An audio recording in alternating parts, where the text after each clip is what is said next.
How to replace the pull cord on a Craftsman Weed Trimmer. The pull cord on a Craftsman Weed Trimmer operates the starter mechanism so the operator can get the combustion process started. The pull cord allows the operator to turn the flywheel by hand until it spins fast enough and the engine takes over the process.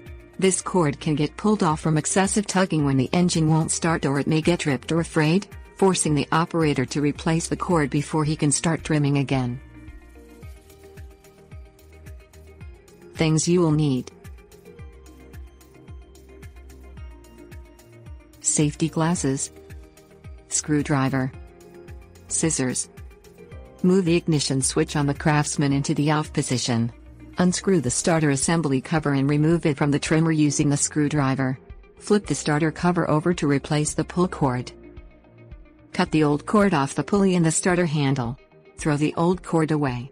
Push the new cord through the middle of the pulley, the hole in the starter cover in the center of the starter handle. Tie a knot above the starter handle and at the base of the pulley. Wind the cord around the pulley until 10 inches remain unwound. Form a loop into the unwound portion. Pinch the loop at the bottom and wiggle it back and forth until the recoil spring hooks onto the pulley. Hold the starter cover and wind the loop and pulley 4 to 6 revolutions to tension the recoil spring. Press and hold the pulley with your thumb. Let go of the loop and unwind the cord. Lift your thumb off the pulley slowly to let the cord rewind onto the pulley. Add additional revolutions if the handle isn't tight against the starter cover. Fit the starter cover back onto the engine and tighten it into place.